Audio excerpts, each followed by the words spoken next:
Sienna Daniels tapped her heel against the polished marble floor of the Grand Oralia Hotel lobby, glancing again at the massive gold-trimmed clock above the concierge desk. Her best friend, Riley, was now 20 minutes late. She exhaled, irritated and a little out of place in the opulent space. The marble gleamed like wet glass, and the chandelier above her sparkled with crystals so bright she half suspected they were real diamonds. She shouldn't have worn jeans. But Riley insisted they meet here before heading to a gallery opening across town, and Sienna hadn't expected the hotel to look like a palace.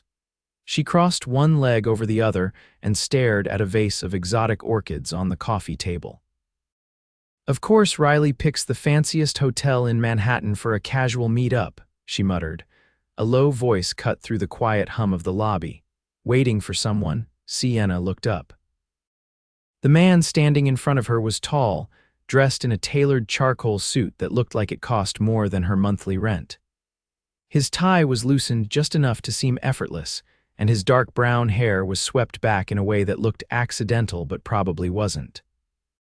His sharp jawline and piercing blue eyes gave her a jolt she wasn't prepared for. Yeah, my friend's late. As usual," he smiled, not the fake kind she was used to in this city, but warm, genuine. "You looked like you were trying to disappear into the couch." "I was trying not to spill water on their $5,000 rug," she said, glancing down at the pristine cream carpeting beneath her. "This place is ridiculous," he chuckled. "I own it." Sienna blinked. "Wait." "What?" He extended a hand. "Vance Mercer, CEO of Mercer Holdings. The hotel is part of our portfolio." Sienna stared at him, completely thrown off. "You're the Vance Mercer," a small nod. "That's me, great." Not only was she underdressed, but she just complained about his 5-star hotel straight to his face. "I didn't mean I wasn't," she stammered, heat rising in her cheeks. "It's okay," he said, sliding into the chair across from her like they were old friends. "I like honesty." "It's rare." She narrowed her eyes. "Do you make it a habit to chat up random women in your lobby?" "Only when they're clearly annoyed and talking to themselves," he said, a mischievous glint in his eyes. Sienna couldn't help but laugh.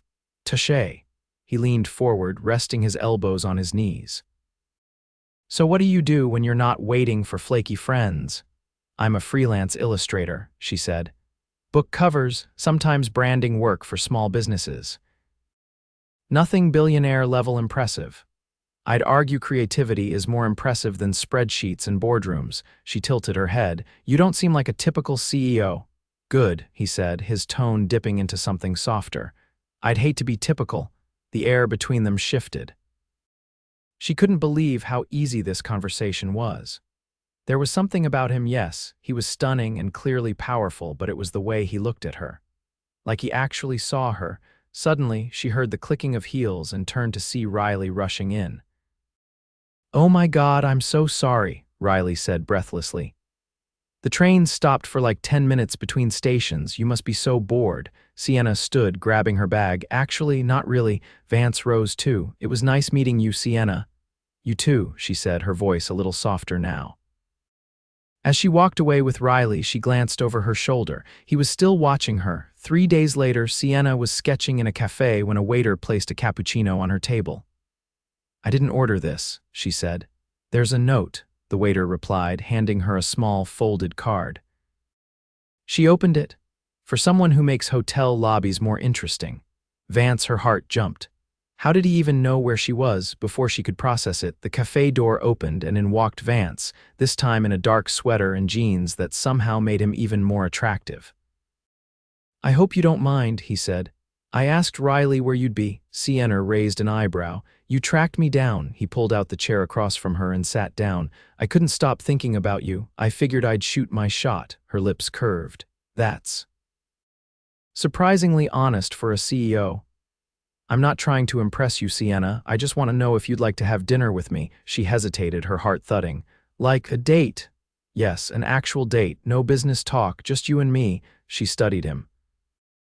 Most men like him didn't look twice at women like her. She wasn't rich. She didn't wear design or anything, but he didn't seem to care about any of that. "Okay," she said. "Dinner, one condition. Name it. No private jets, no chauffeurs, just normal." He smiled. "Done." That Friday night, he took her to a cozy Italian place tucked away in the West Village. No paparazzi, no flashy menus. Just candlelight, fresh pasta, and a bottle of wine they finished together while talking about everything from childhood dreams to worst dates. He didn't check his phone once, and when he walked her home, he didn't try anything. Just held her hand, kissed her cheek, and said, "I want to see you again." Sienna floated up the stairs to her apartment. She didn't know what this was, but she knew one thing for sure. Vance Mercer, CEO, billionaire, hotel mogul, was nothing like she'd expected. And maybe, just maybe, he wasn't done surprising her yet. The following Saturday, Sienna stepped into the penthouse suite of the Grand Oralia, feeling like she'd wandered into an entirely different world. She hadn't expected Vance to invite her here. She hadn't expected to say yes. But there was something about him, something that tugged at her curiosity more than it should have. "I thought we were keeping things normal," she said as he opened the door, a subtle challenge in her voice. "I'm not serving caviar or flying you to Paris," he replied, stepping aside to let her in. "I just wanted a little privacy. Cooking's better without strangers watching," she blinked. "You cook," he walked ahead of her toward the open kitchen, sleeves rolled up, black apron tied around his waist. "I'm not great," he admitted, lifting a wooden spoon from a simmering pot. "But I'm stubborn. I like figuring out things I'm not supposed to be good at." Sienna set her bag down, taking in the space. Floor-to-ceiling windows framed the Manhattan skyline like a living painting. But her focus kept drifting back to him, rolling up his sleeves, tasting a sauce, adjusting the heat with the precision of someone used to being in control. "What is it?" he asked, noticing her stare. "I've just never seen someone like you make pasta sauce before." "Someone like me?" She leaned on the counter. "You've got a boardroom aura. I figured you had a chef hidden in a closet somewhere." He laughed, and it was deeper than before, less polished. "I grew up eating boxed noodles and frozen meatballs. My mother worked 2 jobs. If I wanted something decent, I had to figure it out myself." Sienna watched him stir the pot in silence for a moment. That wasn't something he had to share. Not in this setting, with the view and the wealth pressing in on all sides. But he had. "You're full of surprises," she said. "I hope that's not a bad thing." "Not yet." Dinner was served on the balcony, where candles flickered against the glass railing and the Empire State Building glittered in the distance. The pasta was imperfect, slightly overcooked, but the wine was rich and the air between them warmer than any heater. "Do you ever get tired of all this?" she asked, motioning to the view, the penthouse, the luxury that clung to every surface. He set down his fork. "It depends on the day. And today," he looked at her, something shifting behind his eyes. "Today, I don't notice it as much." She felt that answer settle into her chest like something heavy and unexpected. She hadn't come here for vulnerability. She'd expected charm, maybe control. But this quiet openness was disarming. After dinner, he walked her to a small room off the main hallway filled with canvases and paint-splattered drop cloths. An unfinished oil painting stood on an easel near the window. "I didn't know you painted," she said, stepping closer. "I don't show this part to people," he said. "It's not finished. Nothing in here ever really is." She stared at the image, a half-rendered landscape with bold, chaotic strokes of color tearing through a calm skyline. "It's beautiful," she said quietly. He stood beside her, not saying anything. After a long silence, he asked, "Do you ever feel like there's a version of you no one gets to see?" She turned to him. "All the time." Vance reached up and tucked a piece of hair behind her ear. It wasn't a move born out of seduction. It was softer than that, thoughtful. "It's strange," he said.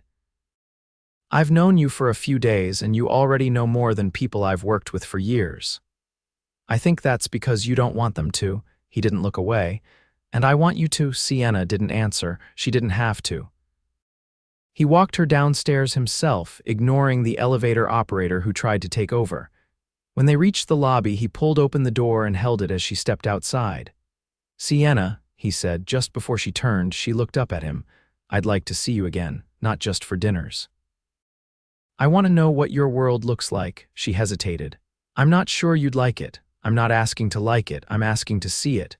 She studied him for a moment, then said, "Okay, but next time we do it my way." A slow grin pulled at his mouth. "Deal?" The next afternoon, he met her at the corner of her block in Soho. No driver, no tailored suit this time. Just jeans, a black hoodie, and a bag of bagels in hand.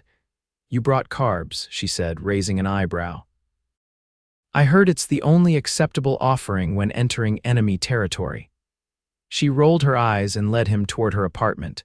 The building was older, the stairs creaked, and the hallway smelled vaguely of incense and someone's forgotten laundry.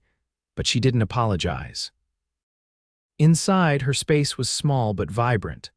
Art covered the walls, her own and others. The couch was secondhand, the coffee table scratched, but everything felt lived in and warm. He stood in the middle of it all, taking it in. "It suits you." "I think that's my polite way of saying it's chaotic." "No," he said, turning to her. "It's real." She made coffee while he flipped through one of her sketchbooks left open on the table. He didn't ask for explanations. He just looked quietly, like he was trying to read something deeper than the lines on the page. "You know," she said, handing him a mug, "most men would have lost interest by now." "I'm not most men," he replied, setting the mug down untouched. "And I don't waste time on things I don't care about." Sienna sat beside him. "What do you care about?" Vance didn't answer immediately. Instead, he looked at her like he was memorizing the way she held her cup, the way the afternoon light caught the edge of her jaw. "Right now," he said finally. She wasn't prepared for that answer, not from someone like him. Not this soon, but when she looked into his eyes, she knew he meant it, and that terrified her more than anything else. The first thing Sienna noticed when she stepped into the glass-walled atrium was the piano. Not the architecture, though the place was stunning: high ceilings, brushed steel beams, and a garden of orchids suspended from the ceiling like a floating forest. What caught her off guard was the lone grand piano in the corner, with a man seated at it, playing something low and moody. The notes hung in the air like smoke. She turned to Vance, who was already watching her reaction. "This isn't dinner," she said cautiously. "It isn't," he admitted, his voice calm. "It's a fundraiser Mercer Holdings sponsors every spring, art therapy for trauma survivors." "I thought you'd want to see it," she blinked, thrown but intrigued. "I didn't expect this." "I didn't either," he said, leading her past the entrance, "but something you said stuck with me. About how art shows people who they are when they stop pretending." They moved through the atrium, where paintings hung on freestanding panels. None of them were signed. Abstracts, portraits, raw splashes of emotion that didn't care for polish or perfection. Guests sipped wine and whispered, but the room wasn't pretentious. It felt reverent. Sienna stopped in front of a canvas with broken brushstrokes in dark crimson and gold. "Who painted this?" "A woman from Queens, former firefighter. Lost her brother in a building collapse." "How do you know all that?" "I read every profile before we approve our grant funding," Vance replied without hesitation. "If we're going to put our name on something, I want to know it matters." She turned toward him, studying his face. "You're different in this setting," he nodded. "Good. No, I mean there's no performance, no curated charm, you're just here." "I don't usually bring anyone to this," he said, "but I wanted to bring you." "Why? Because you don't pretend either." Sienna didn't answer. Not because she didn't want to, but because she suddenly didn't trust her voice. Instead, she turned back to the painting, letting the silence settle between them. Later, after the gallery had thinned out and the pianist had packed up, Vance led her to a rooftop terrace strung with lights. The city stretched out in every direction, but there was no noise up here, just wind and distance. "I used to come up here when I first took over the company," he said, resting his arms on the railing, "back when I couldn't sleep. I'd sit for hours watching the windows light up one by one." "What were you waiting for?" she asked softly.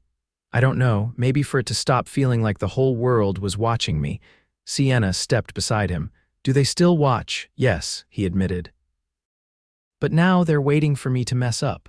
Her gaze drifted to his profile, strong but tired in a way that didn't show in boardrooms or press photos. "You said once that you don't waste time on things you don't care about." "I did." Her voice was quiet. "Then why me?" He turned toward her, but his answer didn't come right away. Instead, he reached into his coat pocket and pulled out a folded piece of paper. "You left this in your sketchbook the first day I visited." She unfolded it. It was a rough pencil drawing of the Grand Orellia lobby. Not the architecture, but the people, guests rushing, a bellhop laughing, a woman waiting on a couch with one leg crossed, arms folded. She stared at it, stunned. "You kept this." "I couldn't stop looking at it," he said. "You didn't draw the space, you drew the way it felt." Like something real was happening beneath all the polish. "I didn't even think about it when I sketched it." "But you saw it," he said. "You saw what no one else did, and for someone like me that's rare." Her throat tightened. "I don't know what to say to that." "You don't have to say anything," he murmured. She folded the drawing again, carefully this time, and tucked it into her coat. "You're not what I expected either." He stepped closer. "Is that good?" "It's not safe," she said honestly. "I'm not trying to be safe." The tension between them charged the air, but he didn't move to touch her. He simply waited, letting the moment stretch without demanding anything from it. "What happens now?" she asked. "That depends," he said. "Are you still keeping score?" She tilted her head. "Of what?" "The surprises."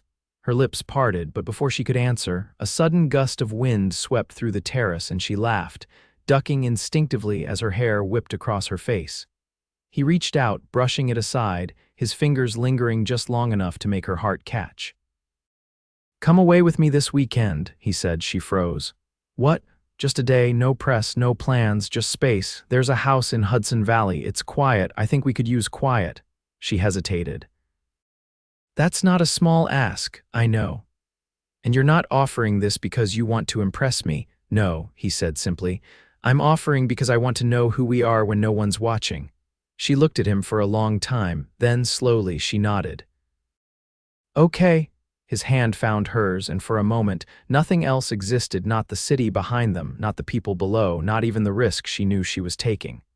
Because for the first time in a long time, Sienna wasn't just being seen. She was letting herself be. The wind off the Hudson was colder than Sienna expected, but the sky was blazing gold as the sun dipped below the hills. The house Vance brought her to wasn't a mansion, but a renovated farmhouse with wraparound porches and ivy-covered trellises.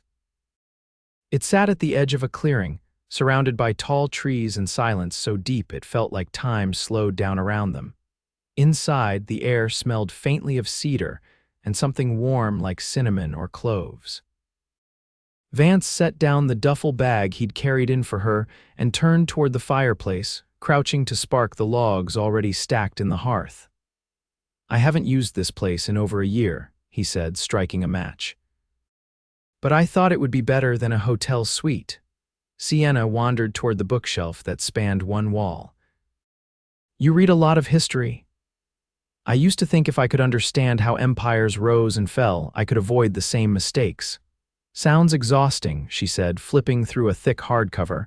"It was," he admitted, rising to his feet as the fire caught. "But it helped when I didn't know who to trust." She placed the book back on the shelf and turned. "Do you trust me?" His eyes didn't waver. "Yes." She walked slowly toward the fireplace, letting the heat soak into her skin. "You don't say that like it's a gamble." "It's not," he said. "I already know what you want from me." She raised an eyebrow. "You do. You've never asked for anything but honesty." "That's not always easy for people like you." "I know." He paused. "But it's what I've wanted to give you since the moment you looked me in the eye and told me my hotel was ridiculous." She laughed, surprised by the memory. "I wasn't exactly subtle." "You didn't have to be. You were real." "That's what I saw first." Outside, the branches swayed in the wind, casting long shadows across the wooden floors. Vance moved to the kitchen and returned with 2 glasses of cider, handing her one before gesturing toward the armchairs near the fire. They sat in silence for a while, the kind that didn't need to be filled. The fire crackled. Somewhere outside, a bird called once and went quiet again. Sienna turned her face toward the flames. "I used to think I'd have to choose between love and freedom." He looked over at her. "Why?" "Because every time I got close to someone, they wanted to change me, make me more manageable, more polished, less me." "You don't have to choose with me," he said. "I don't want to change you." She sipped her drink, the warmth spreading through her chest. "You know, I didn't plan any of this. Neither did I. I was just waiting for Riley in a lobby, that's all." He leaned forward, elbows on his knees. "I almost didn't stop that day." "Why did you?" "Because you looked like you hated pretending." She smiled faintly. I did. He set his glass down and stood. Sienna, I brought you here because I wanted you to see who I am when there's no one else around, no cameras, no press releases. No one expecting me to be the version of myself they've decided I should be. She stood too, facing him, her voice barely above a whisper.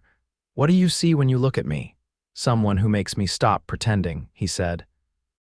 Someone who reminds me how to feel things I forgot I even wanted. She exhaled, a shaky breath she hadn't realized she'd been holding. I'm afraid of what happens if I let this be real. Then let me be afraid with you, he said. We don't have to have all the answers right now. Just the truth. She stepped closer. Okay, when he kissed her, it wasn't rushed or possessive. It was steady, like anchoring himself to something he didn't want to lose. Her hands found the front of his sweater, fingers curling against the fabric as she let herself lean into him. Later, they sat together on the porch swing. The stars above were fierce and cold, but the blanket wrapped around them kept them warm. She rested her head on his shoulder, and for a long time, neither of them spoke. Then she said, I want to show you something. She reached into her bag and pulled out a small sketch pad. I started this the night after our first dinner. He flipped it open and saw pages filled with vignettes of the city, a woman on a fire escape, a man lighting a cigarette beneath a flickering street lamp, a couple dancing barefoot in a kitchen. But they weren't strangers, they were versions of her. And him, you've been drawing us, he said. Not exactly. I've been drawing moments I didn't know I needed until you gave them to me. He looked at her, eyes dark in the starlight. Come with me next weekend. There's a charity gala in Vienna. It's optional, but I've never taken anyone to one before. I want you there, not as a date, as the person I want standing next to me, she hesitated. That's not a small ask, I know, but I'll say yes. They didn't stay up much longer. In the guest room she chose for herself, Sienna lay awake staring at the ceiling, the weight of the day pressing gently over her, not with anxiety but with something quieter. Something like peace. The next morning, she woke to the sound of a coffee pot brewing and found him barefoot in the kitchen, humming under his breath. He handed her a mug without a word, then leaned against the counter and smiled. Neither of them said anything about the night before. They didn't need to. 3 weeks later, she stood beside him in Vienna, wearing a dress that shimmered like moonlight under the chandeliers of a historic palace. The cameras flashed, the press whispered, and somewhere across the marble ballroom, someone gasped at the sight of Vance Mercer with someone so obviously not from his world. But he didn't let go of her hand once. In fact, when the music started and other couples took to the floor, he leaned close to her ear and whispered, I'm going to dance with you like no one else is in this room. She laughed softly. You don't dance. I do now, and he did. They moved like they'd been doing it forever, not perfectly, but together. And when the night ended, when the last guest trickled out and the lights dimmed, Vance turned to her in the middle of the ballroom and took both her hands. I fell in love with you, Sienna, he said, his voice low and steady. Not because I was looking for it, but because you walked into my world and reminded me how to be human again. Tears slipped down her cheeks before she could stop them. I love you too, she whispered. He kissed her there. Beneath the painted ceilings, in front of the entire world. And for the first time in a long time, neither of them felt like they had to pretend. The sound of applause faded behind them as the ballroom doors closed. Sienna held tightly to Vance's hand, her heels echoing softly against the polished corridor floors as they walked side by side. Neither spoke for a moment. Their eyes didn't need to meet. Everything that had just passed between them was still alive in the space between their fingers. Outside, a sleek black car waited, but Vance veered toward the side garden instead. She followed without question. The garden was lit only by a row of iron lanterns casting golden pools across trimmed hedges and delicate white roses. He paused near a stone bench and turned to her. I wasn't planning to say it tonight, he said, his voice lower now, more tentative. I didn't even know I was going to until I saw your face when the music started. You didn't need to, she said. I felt it. I've been waiting for something to pull me out of the version of my life I built because I thought I was supposed to. You didn't just pull me out, Sienna. You replaced it with something I never imagined I'd have. She stepped closer, her dress rustling against the gravel. Then let's stop imagining and start building it. Vance reached into his coat pocket and pulled something out, a small velvet box. She froze. I know this is soon, he said, holding it firmly. But we don't have to move fast. I just need you to know I'm not going anywhere. This doesn't come with a timeline, no pressure, no expectations, just a promise that I'm ready for forever on your terms. He opened the box. Inside sat a ring not flashy, not enormous but elegant. A single sapphire flanked by two delicate diamonds set in brushed platinum. It looked like it had been designed for someone who lived in color, not pretense. Sienna stared at it, then up at him. I'm not used to things going right, she said. Most of my life has been about surviving, not choosing. Then let's choose, he said. Together. She didn't answer with words. Instead, she took the ring and slid it onto her finger herself. Her hands weren't steady, but her voice was. I'm all in. He didn't kiss her right away. He just held her face in his hands, eyes locked with hers like he needed to memorize every flicker of this moment. Then he kissed her, and it tasted like certainty. They returned to New York the next day, not to fanfare or headlines, but to the quiet rhythm of a life they were beginning to build. Vance moved meetings, ignored press inquiries, and let the world keep spinning without him for once. Sienna returned to her illustrations, but now her work looked different. Lighter. Braver. One morning, he found her in her apartment studio, standing over a canvas she'd been working on for days. It was a skyline, but not one she'd ever painted before. The buildings weren't real, not Manhattan, not Vienna, but something imagined. Glass towers grown with ivy, rooftop gardens, bridges that led to nowhere and everywhere. He stood quietly behind her until she noticed. I want to submit it, she said. To the Mercer Foundation's art grant program. He blinked. You want to apply, I want to earn it, she said. If I'm going to be part of your world, I want it to be because of what I create, not who I'm next to. He didn't argue. He didn't offer to intervene. He just nodded. Then I'll make sure the judges don't see names. Weeks passed. The painting was accepted anonymously and displayed at the Foundation's summer showcase downtown. It hung between a sculpture made of driftwood and a photo series from a former street journalist. Sienna didn't stand near her work.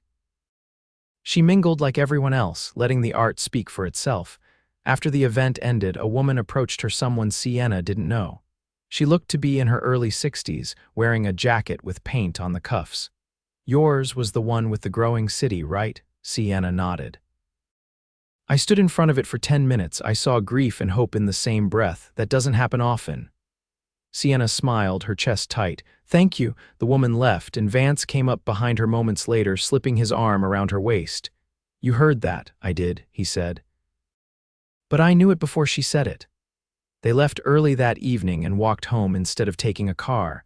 The streets buzzed with late summer energy, windows open, dogs barking on balconies, music drifting from somewhere overhead. As they reached her building, Vance paused. I've been thinking. That always sounds dangerous, she teased. I don't want two addresses anymore. She turned to him. You want to move in? No, he said. I want us to find a new place, one that's ours from the beginning. She leaned into him. Then let's start looking. They found it 3 weeks later, a loft in Tribeca with exposed brick, tall windows, and a rooftop big enough for her plants and his telescope. They filled it slowly, no decorators, no stylists. Just weekends at antique shops, laughter over mismatched dishes, and long nights deciding between art and empty wall space. One evening, she came home to find him in the kitchen, flour on his forehead, trying to make a pie crust from scratch. Why are you doing this to yourself? Because I want to impress your brother when he visits, he said. Apparently, he bakes when he's nervous. She laughed so hard she dropped her bag. They hosted her family for dinner that weekend. Her brother did bake. Her mother cried twice. And Vance, in a wrinkled apron and flower-streaked shirt, stood at her side through it all, never once reaching for his phone. Months turned into seasons. The city changed around them, but their rhythm didn't. They traveled, they argued, they learned. Vance painted again, this time without hiding the canvases. Sienna submitted a children's book proposal and landed it. Her name was printed on the cover, but his hand was in the dedication. On their one-year anniversary, he surprised her with a rooftop dinner. Just the two of them, no photographers. No headlines. She stepped out to find the same piano from that first fundraiser, now standing on their rooftop beneath a canopy of fairy lights. He sat at the keys and played not perfectly, but with feeling. When he finished, she walked to him slowly, her eyes brighter than the skyline. "Happy anniversary," he said. "You remembered the song. I remember everything about you." She sat beside him, resting her head on his shoulder. "Still glad you stopped in that lobby?" she asked. He turned, brushed a kiss over her temple, and whispered, "It was the moment my whole life changed." And it never changed back.